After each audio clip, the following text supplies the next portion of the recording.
तुम्ही कधी असा विचार केलाय का की आपण जे 1, 2, 3 असे आकडे रोज वापरतो ते नक्की आले कुठून? म्हणजे ते काही अचानक आकाशातून पडलेले नाहीत, बरोबर? आजच्या या विश्लेषणात आपण याच अंकांची अत्यंत रंजक गोष्ट जाणून घेणार आहोत. मानवाने निव्वळ गरजेपोटी अंकांची संकल्पना कशी शोधून काढली आणि तिचा हजारो वर्षांचा प्रवास कसा झाला, हे सगळं खरोखरच थक्क करणारं आहे. चला तर मग अंकांच्या या अद्भुत प्रवासात आपण प्रवेश करूया. आता बघा, या प्रवासाची सुरुवात आपण एका छोट्याशा गोष्टीने करूया. रीमा नावाची एक मुलगी एकदा काही जुनी पुस्तकं चाळत होती. अचानक तिला एक कागद सापडला. त्यावर अशी काही विचित्र, साधारण 4000 वर्षे जुनी मेसोपोटेमियन चिन्हे होती.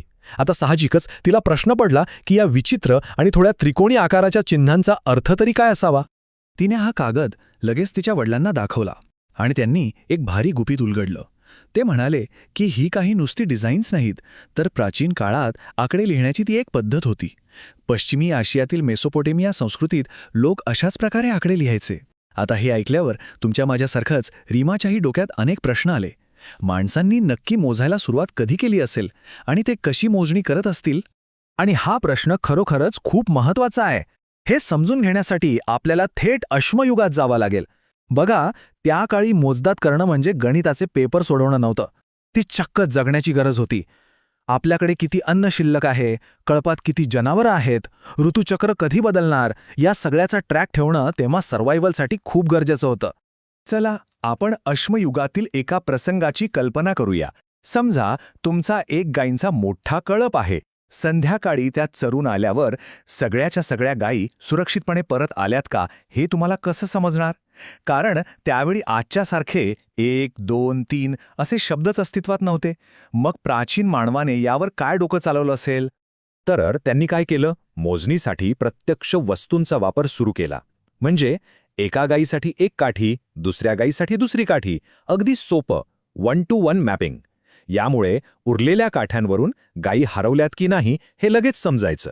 शिवाय शेजाऱ्यापेक्षा आपल्याकडे किती गायी जास्त किंवा कमी आहेत हे बघायलाही या काठ्यांची तुलना करणं एकदम परफेक्ट होतं. पण फक्त काठ्याच नाही, तर प्राचीन संस्कृतींनी अनेक वेगवेगळे प्रयोग केले.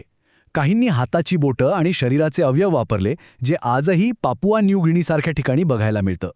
पण सर्वात भक्कम पुरावा मिळतो तो हाडांवरच्या खुणांवरून. डेमोक्रॅटिक रिपब्लिक ऑफ काँगोमधलं इशांगो हाड आणि दक्षिण आफ्रिकेत सापडलेलं तब्बल 44,000 वर्षे जुनं लेम्बोबो हाड बघा. यावर कोरलेला खाचा म्हणजे मानवाचं पहिलं कॅलेंडर किंवा मोजणीचं साधन असावं. आता कसंय, प्रत्येक गोष्टीसाठी एक खूण करणं मोठ्या संख्यांसाठी खूप किचकट व्हायचं. इथेच मानवाने एक स्मार्ट पाऊल टाकलं. ऑस्ट्रेलियातील गुम्मुलगल आदिवासी समूहाचंच उदाहरण घ्या. त्यांना लक्षात आलं की एक मोजण्यापेक्षा गटाने मोजणं जास्त सोपं आहे.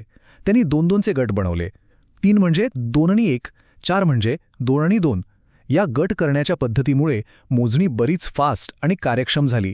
पण गट करण्याची गरजच का पडली? यामागे आपली मानवी मर्यादा आहे. आपला मेंदू एका नजरेत 4 किंवा त्यापेक्षा कमी वस्तूंची संख्या एकदम अचूक ओळखू शकतो. पण 5 किंवा त्याहून जास्त वस्तू आल्या की मेंदूला त्या मोजण्यासाठी वेळ लागतो. आणि याच कारणामुळे माणसाला मोठ्या गटांसाठी नवीन चिन्हे शोधण्याची एक प्रकारे सक्तीच झाली. आणि याच गरजेतून रोमन अंक प्रणाली जन्माला आली. साधारण इसवी पूर्व 8व्या शतकात रोमन लोकांनी काय केलं? 5, 10, 50, 100 अशा टप्प्यांसाठी विशिष्ट लँडमार्क चिन्हे वापरली. या विशिष्ट चिन्हांमुळे त्या खूप साऱ्या खाचा किंवा काठ्या मोजण्याची कटकट मिटली आणि रोमन साम्राज्यासोबत ही पद्धत युरोपभर पसरली. आता हेच बघा ना, रोमन पद्धतीत जर 2367 लिहायचं असेल तर चक्क ही एवढी मोठी अक्षरमालिका लिहावी लागते. म्हणजे रोमन संख्या वाचणं एखाद्या गणिताच्या कोड्यासारखंच होतं, जिथे प्रत्येक अक्षराची किंमत आधी जोडावी लागते. याउलट आपली आधुनिक भारतीय अंक पद्धत बघा.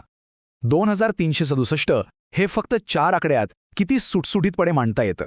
नेमका इथेच रोमन पद्धतीचा सगळ्यात मोठा प्रॉब्लेम समोर येतो. मोजण्यासाठी आणि नोंदी ठेवण्यासाठी ठीक आहे, पण गणिते कशी करणार? जरा विचार करा. जर या मोठ्या रोमन संख्येला दुसऱ्या रोमन संख्येने गुणायचं असेल तर ते रोमन अंकात करणं म्हणजे अक्षरशः एक दुःस्वप्न होतं. बेरीज, गुणाकार, भागाकार यांसारख्या बेसिक गोष्टींसाठी ही पद्धत अजिबात कामाची नव्हती. आणि मग यावरचा जो एकदम परफेक्ट आणि क्रांतिकारी उपाय मिळाला तो आपल्या प्राचीन भारतात. हजारो वर्षांपूर्वीच्या यजुर्वेद संहितेसारख्या ग्रंथांमध्ये एकापासून ते चक्क 1 लाख कोटींपर्यंतच्या संख्यांची नावे स्पष्टपणे दिलेली आहेत.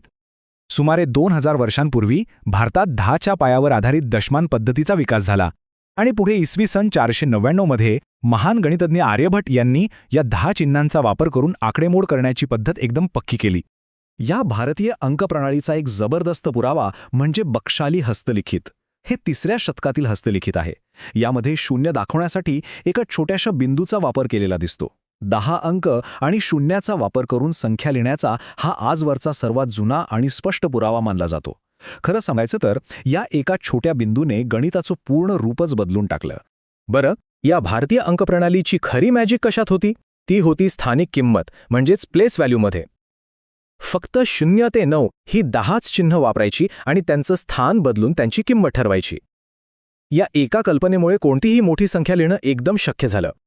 या दशमान आणि स्थानमूल्य पद्धतीमुळेच रोमन अंकांमधली ती क्लिष्ट गणिताची समस्या कायमची सुटली आणि गुणाकार भागाकार अगदी सोपे झाले.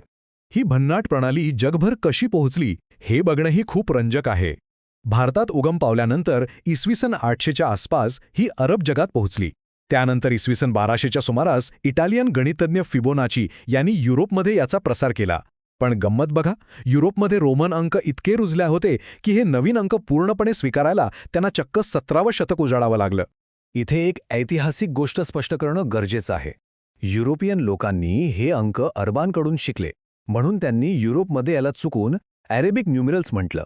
पण स्वतः अरब विद्वानांनी जसे की महान पर्शियन गणितज्ञ अल-ख्वारिझमी आणि अल-किंदी यांनी त्यांच्या पुस्तकांमध्ये याला हिंदू अंक असंच प्रामाणिकपणे म्हटलंय. इथे हिंदू हा शब्द धर्मासाठी नसून भारताच्या भौगोलिक प्रदेशातून आलेल्या लोकांसाठी वापरला गेला होता. काळ आणि प्रवासानुसार या अंकांनी स्वतःचा आकार कसा बदलला हे बघणं खूप छान वाटतं. अगदी वरच्या बाजूला असलेली प्राचीन ब्राह्मी लिपीतली चिन्ह बघा, ती हळूहळू कशी बदलत गेली आहेत. संस्कृत देवनागरीपासून ते पूर्वेकडील आणि पश्चिमेकडील अरेबिक रूपांमधून प्रवास करत 15व्या आणि 16व्या शतकापर्यंत या अंकांनी तो आकार घेतला जो आज आपण सगळ्याजण जगभर वापरतो. प्रसिद्ध फ्रेंच गणितज्ञ पियर सायमन लाप्लास यांचं एक वाक्य या सगळ्या प्रवासाचं अगदी अचूक सार सांगून जातं. ते म्हणतात, 10 चिन्हांच्या सहाय्याने कोणतीही संख्या मांडण्याची ही कल्पना आज आपल्याला इतकी सोपी वाटते की तिचं महत्त्व आणि सखोल परिणाम आता आपल्याला लक्षातच येत नाहीत. आणि हे अगदी खरं आहे. या एका साध्या पण अदृश्य बुद्धिमत्तेने आजच्या सर्व आधुनिक प्रगतीचा आणि विज्ञानाचा पाया रचलाय.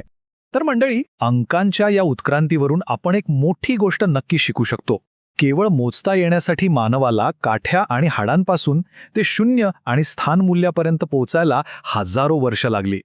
तंत्रज्ञानाची आणि नवनवीन गोष्टी शोधण्याची मानवाची ही धडपड अशीच पुढे चालू राहणार आहे.